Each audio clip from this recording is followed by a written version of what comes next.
the time that it takes to study and to learn for yourself and to choose for yourself. And then be prepared to defend those rights once you've reclaimed them.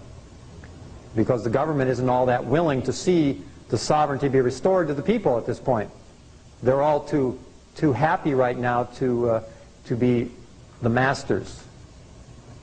But somebody's got to step forward and draw the line in the sand and tell the government to go back to the limited authority and jurisdiction that the Constitution laid out for you.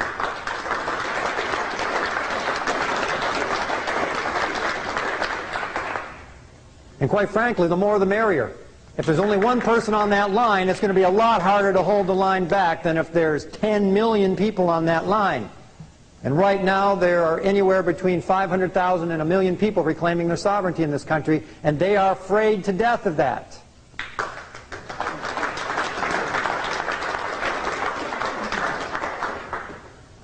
And because we live in the communications revolution, you cannot keep it a secret any longer.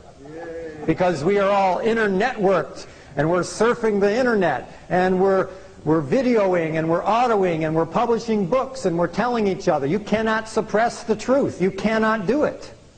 They cannot succeed, though they will try. And they will pass counterterrorism bills, and they'll pass bills till they're blue in the face. But those don't apply to me. The executive orders don't apply to me. Acts of Congress don't apply to me. Unless they're prefixed with an H. If it's prefixed with an H, then they're wearing the hat of the national government. If it's prefixed with an HR, it's for the corporation, which is only for the U.S. citizens. That's the distinction between when your senators and your congressmen are wearing the hat of the national government or wearing the hat of the federal corporation. When they went bankrupt in 1933, they went bankrupt for all the U.S. citizens, not the sovereign citizens. But unfortunately, the sovereign citizens turned in their gold just like everybody else and figured, well, this is the patriotic thing to do.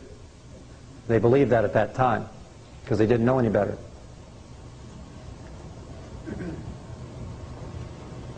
So if you want the government to go away, make them obsolete.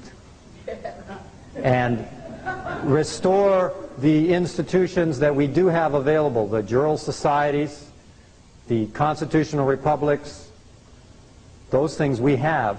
We have the American system of law right here at our disposal. It's there. They haven't revoked it. They haven't repealed it. They haven't even deleted the sections that they ought to be deleting. But there's too many law books out there, and it'd be pretty hard to rip out all the pages that were pertinent to us. Plus, it's all available on CD-ROM as well. So, don't be afraid to use these tools that we have available here, because this is what we've got going for us. In the last 3 years, I have watched rooms of people where nobody knew what the heck I was talking about. They had never heard any of it before, to rooms full of people that have heard bits and pieces of it, and lots of people who've heard a lot about it, and a lot of people who are taking a lot of action about it. And that's only in the course of a couple of years that has happened. I think perhaps for the first time in history that all the pieces of the puzzle are there.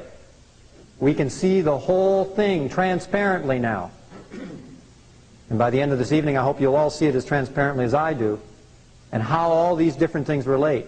The sovereignty, the citizenship, and now we're going to talk about politics, economics, and law, and you're going to see how all those systems relate. And then you're going to see transparently that they only have one agenda. There's only one agenda. It's very simple. They just want to control the world. It's very simple. And they're using every means at their disposal. Political means, economic means, legal means, military means, police means, media, propaganda, deception, distraction, demoralization, terrorism, whatever.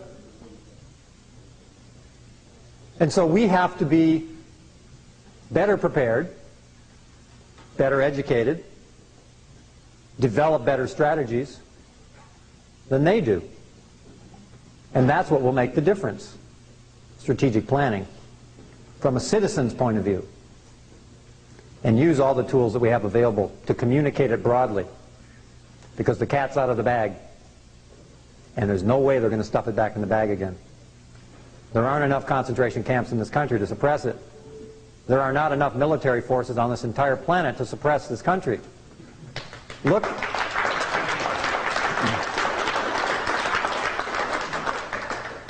Just look at how much firepower was directed at Iraq. All of the Western power structures directed their mighty firepower on this one small little country. That was it. That was the big show. That's all they've got to show.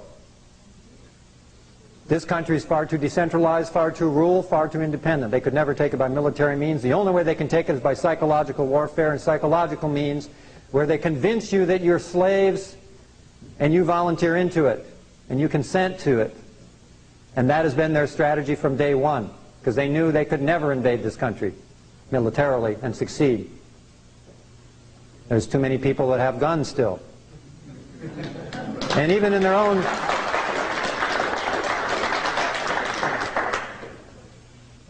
own Gallup poll, which I was surprised at, and Gallup had polled the people here during the aftermath in the wake of the Oklahoma City bombings, that there were 70 million Americans that were willing to take up arms against their government, if necessary, to defend their rights. That's pretty amazing.